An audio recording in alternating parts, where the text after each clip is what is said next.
Des millions de personnes dans le monde se réveillent exactement à 3 heures du matin.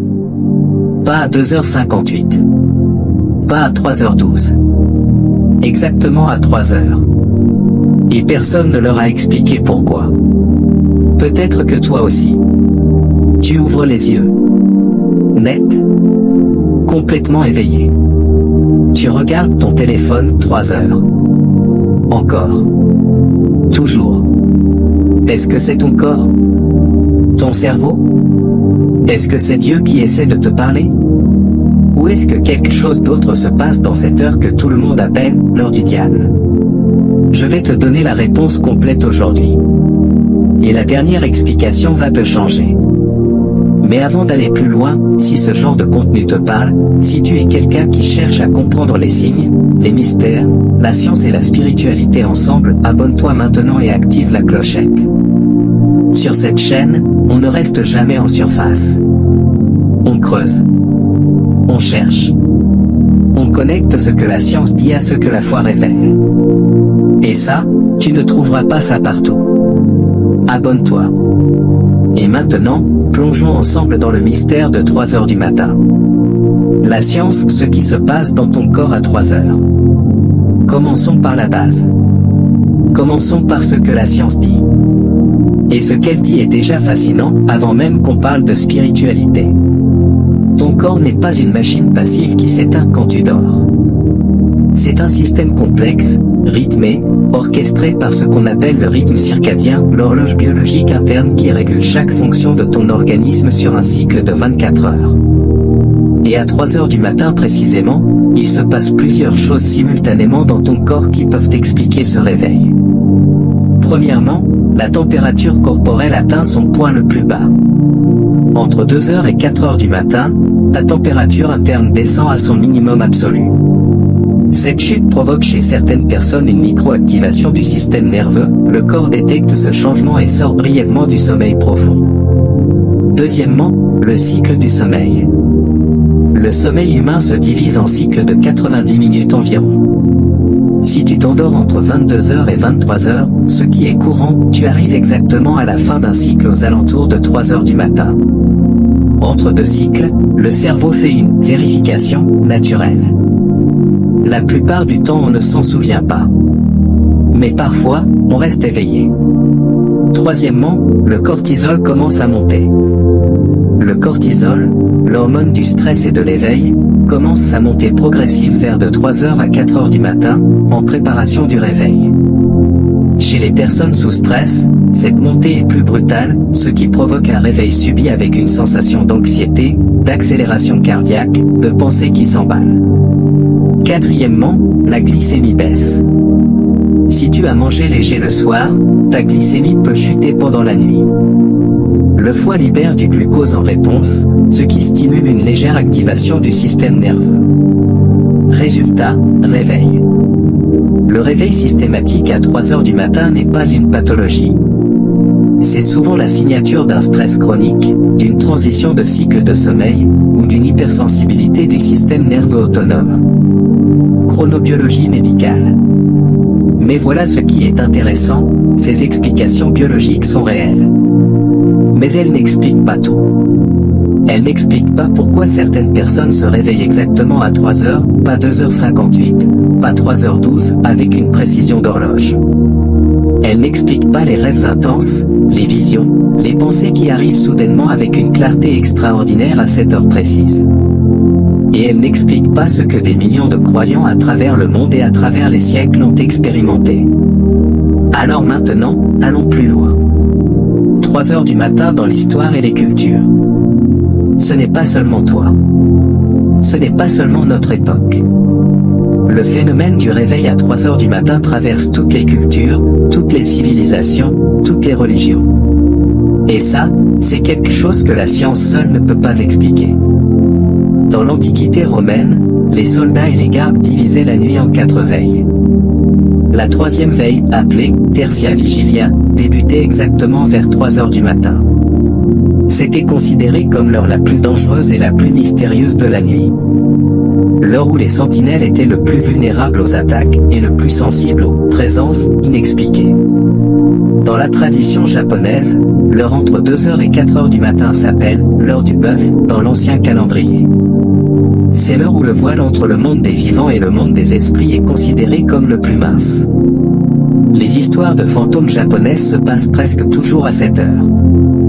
Dans la tradition islamique, le dernier tiers de la nuit, qui correspond approximativement à 3h du matin selon les heures de coucher du soleil, est appelé Asahar, et est décrit comme l'heure où elle descend au ciel le plus proche pour exaucer les prières de ceux qui s'éveillent pour l'invoquer. Dans les traditions amérindiennes, les chamans parlaient de l'heure entre les mondes, ce moment de la nuit profonde où l'accès aux visions et aux messages des ancêtres était le plus direct. Dans la tradition chrétienne, nous reviendrons là-dessus en détail, mais il existe ce qu'on appelle l'heure de Dieu, ou l'heure de la prière de minuit, que de nombreux mystiques et saints ont pratiqué à cette heure précise, témoignant d'une présence divine particulièrement intense. Dans toutes ces cultures, sur tous les continents, à travers des millénaires, sans communication entre elles, des êtres humains ont identifié la même heure comme une heure à part. Une heure de frontière. Une heure entre deux mondes.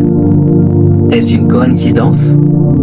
Ou est-ce que quelque chose de réel se passe à cette heure-là, quelque chose que les anciens percevaient intuitivement et que nous sommes en train de redécouvrir ? Il y a un détail que je dois ajouter maintenant. Et celui-là va vraiment t'intriguer.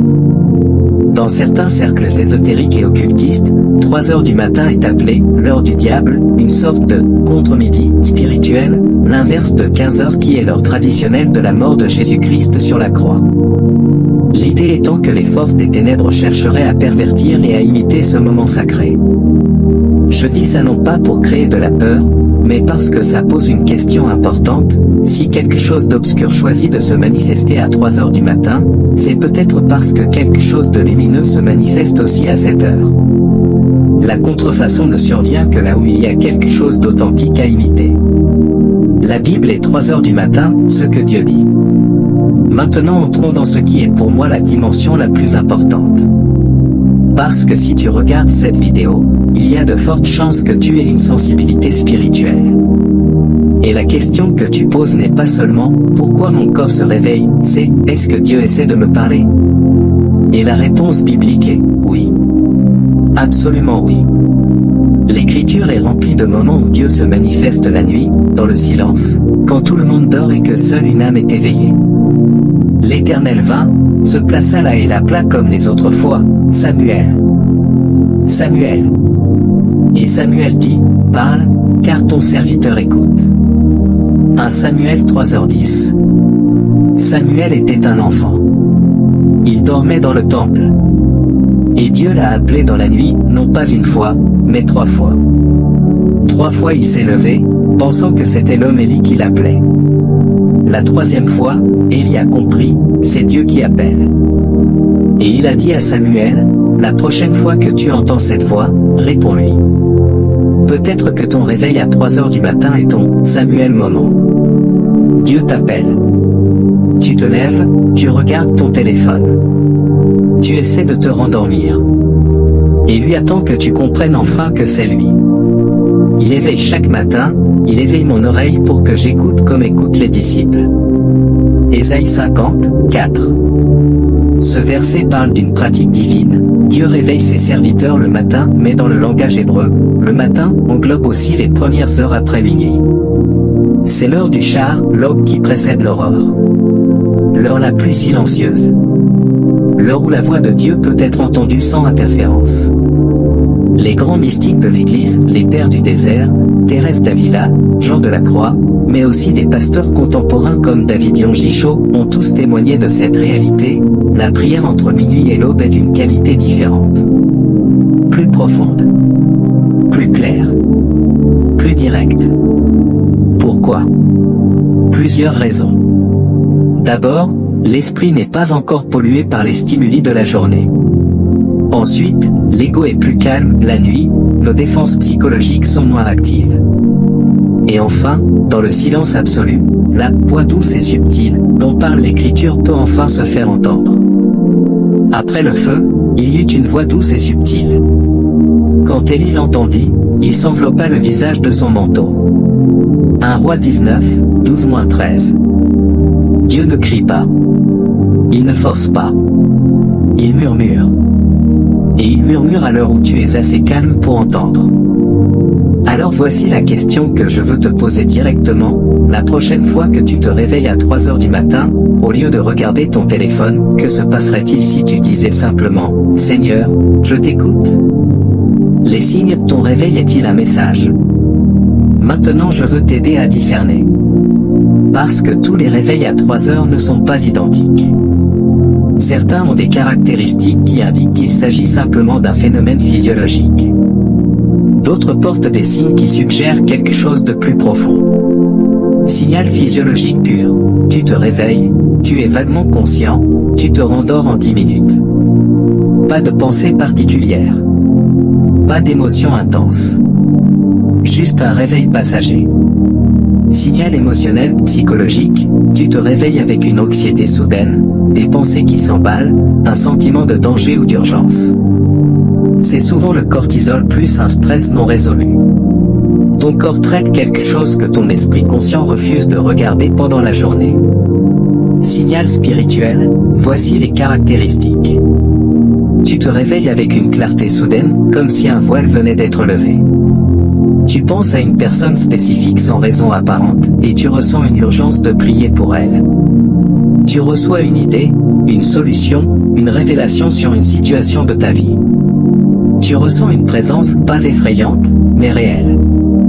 Ou tu entends un mot, une phrase, une écriture qui résonne avec une intensité particulière. Dans ces cas-là, voici ce que je te recommande de faire, ne lutte pas contre l'éveil. Lève-toi. Prends un verre d'eau. Assieds-toi dans le silence. Et ouvre ton cœur. Les plus grands tournants de l'histoire, dans la Bible et dans l'histoire humaine, ont souvent commencé par un réveil nocturne et une conversation silencieuse avec Dieu dans le noir. Jacob a lutté avec l'ange toute la nuit. Paul et Silas priaient à minuit en prison quand le tremblement de terre est venu. Jésus lui-même priait régulièrement, longtemps avant l'aube, selon Marc 1h35. La nuit n'est pas un vide. C'est une salle de rencontre. Que faire concrètement à 3 heures du matin? Je ne veux pas te laisser avec de beaux concepts sans te donner quelque chose de pratique. Alors voici exactement ce que tu peux faire la prochaine fois que tu te réveilles à 7 heures. Étape 1. Ne regarde pas ton téléphone. C'est la première chose à éviter. La lumière bleue, les notifications, les réseaux sociaux, tout ça va court-circuiter immédiatement la sensibilité spirituelle et physiologique de ce moment. Étape 2. Note ce que tu ressens. Garde un carnet à côté de ton lit. Avant même de te lever, note, quelle pensée était présente. Quelle personne. Quel sentiment. Ce journal de nuit peut révéler des patterns extraordinaires sur plusieurs semaines. Étape 3. Prie simplement. Pas une prière élaborée. Juste, Seigneur, si tu m'as réveillé, je t'écoute. Parle. Je suis là. Et reste dans le silence 5 à 10 minutes. Sans forcer. Sans chercher une vision dramatique. Juste disponible. Étape 4. Si c'est une personne qui t'a traversé l'esprit, prie pour elle. Maintenant. Dans le silence de la nuit. Ces prières-là ont un poids particulier. Et il n'est pas rare que cette personne te dise le lendemain ou quelques jours plus tard qu'elle traversait quelque chose de difficile exactement à ce moment. Étape 5. Si c'est de l'anxiété, parle-lui. Nomme chaque pensée anxieuse et confie-la à Dieu. Jette ton fardeau sur l'Éternel, et il te soutiendra. Psaume 55, 22. L'anxiété nocturne n'est pas un ennemi, c'est un signal que tu portes trop de choses seul. Je veux maintenant te donner quelque chose de concret. Quelque chose qui va rendre tout ce qu'on vient de dire réel, tangible, humain. Parce que les concepts, c'est bien. Mais les histoires, elles entrent dans le cœur. Voici des témoignages de personnes ordinaires, pas des prophètes, pas des pasteurs célèbres, des gens comme toi et moi, qui se sont réveillés à 3 heures du matin, qui ont dit oui à ce réveil, et dont la vie n'a plus jamais été la même. Marie-Claire, 34 ans, Abidjan, infirmière, mère de 2 enfants. Ça faisait 3 semaines que je me réveillais exactement à 3h05 chaque nuit. J'étais épuisé. Je pensais que c'était le stress de l'hôpital. Une nuit, Au lieu de me battre pour me rendormir, j'ai juste murmuré « Seigneur, si c'est toi, parle ». Et là une pensée très claire est arrivée, le nom d'une de mes patientes. Une femme que j'avais un peu négligée ce jour-là, trop occupée. Le lendemain matin, quand je suis arrivé à l'hôpital, on m'a dit qu'elle avait fait une crise grave dans la nuit. Elle avait besoin de quelqu'un qui la remarque. Ce réveil m'a sauvé d'une indifférence que je n'aurais jamais voulu avoir. Un réveil égale une vie remarquée à temps. Jean-Baptiste, 41 ans, Paris, chef d'entreprise anciennement athée. Je n'étais pas croyant. Pas du tout. Mais pendant 6 mois, je me réveillais à 3 heures sans exception. J'ai cherché des explications médicales, on m'a dit anxiété, stress professionnel. Les médicaments n'ont rien changé. Un ami chrétien m'a dit, et si tu essayais de simplement parler à Dieu? J'ai trouvé ça ridicule. Mais une nuit à 3 heures, désespéré, j'ai dit dans l'obscurité, si tu existes, montre-moi.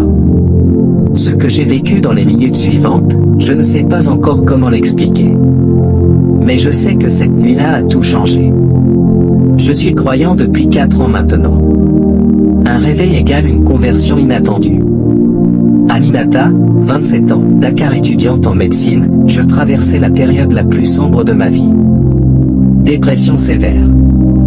J'avais arrêté de prier depuis des mois. Une nuit je me suis réveillé à 3 heures en larmes, sans raison. Juste des larmes. J'ai commencé à pleurer dans le noir et quelque part dans ces larmes j'ai dit, je suis là. Juste ça. 2 mots. Et quelque chose dans la pièce a changé, pas de façon dramatique, pas de lumière ou de voix, juste une paix que je n'avais pas ressentie depuis longtemps. Ce soir-là j'ai dormi. Le lendemain, pour la première fois depuis des mois, j'avais envie de me lever. Un réveil égale la fin d'une nuit intérieure. Robert, 55 ans, Montréal, pasteur, 30 ans de ministère.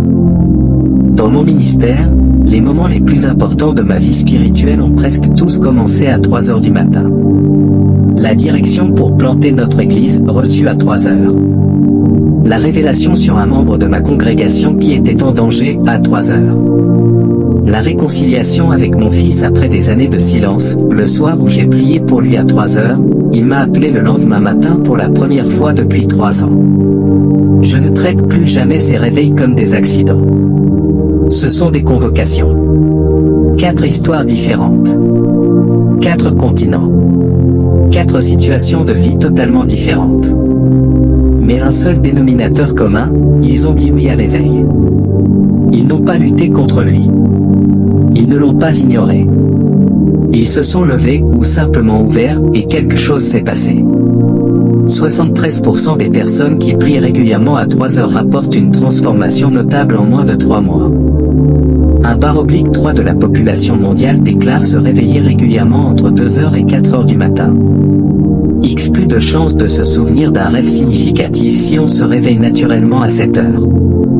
Ce n'est pas une coïncidence que ces réveils arrivent. C'est une invitation. Et comme toute invitation, elle demande une réponse. Tu peux l'ignorer. Tu peux te retourner et te rendormir. Ou tu peux dire, me voici. Voici, je me tiens à la porte et je frappe. Si quelqu'un entend ma voix et ouvre la porte, j'entrerai chez lui, je souperai avec lui, et lui avec moi. Apocalypse 3h20. Cette porte dont parle l'Écriture, peut-être qu'elle ne s'ouvre pas seulement le dimanche matin à l'église. Peut-être qu'elle s'ouvre aussi à 3 heures du matin, dans le silence de ta chambre, quand tu es enfin assez calme pour entendre qu'on frappe. La question n'est plus « Pourquoi est-ce que je me réveille à 3 heures du matin ?» La vraie question, maintenant que tu sais, c'est « Qu'est-ce que tu vas faire la prochaine fois ?» Je t'ai promis une révélation à la fin. La voici. Dans le monde entier, en ce moment même, des millions de personnes se réveillent à 3 heures du matin. Des gens qui ne se connaissent pas. Des gens qui ne prient pas ensemble. Des gens de culture, de pays, de religions différentes. Et si Dieu, qui ne dort jamais, dont l'Écriture dit qu'il ne sommeille ni ne dort, Psaume 121, 4, si Dieu choisissait 7 heures pour passer dans les maisons, pour toucher les âmes, pour réveiller ceux qui ont besoin de l'entendre? Pas seulement toi. Pas seulement quelques mystiques dans des monastères, mais une armée silencieuse de gens ordinaires, dans leur lit, dans le noir, que Dieu est en train de former pour quelque chose. 3 heures du matin n'est pas l'heure du diable. C'est l'heure de Dieu. C'est l'heure où le monde se tait enfin assez pour qu'il puisse parler. C'est l'heure où ton âme est assez nue pour qu'elle puisse entendre. La prochaine fois que tu te réveilles dans ce silence, souviens-toi de cette vidéo. Et réponds simplement, je suis là, Seigneur. Parle. Si ce message t'a touché, laisse 3 heures dans les commentaires. Et partage cette vidéo avec quelqu'un qui se réveille aussi à 7 heures, parce que peut-être qu'il a besoin d'entendre exactement ça. Abonne-toi, active la clochette. Et à la prochaine, que ce soit à une heure raisonnable, ou à 3 heures du matin.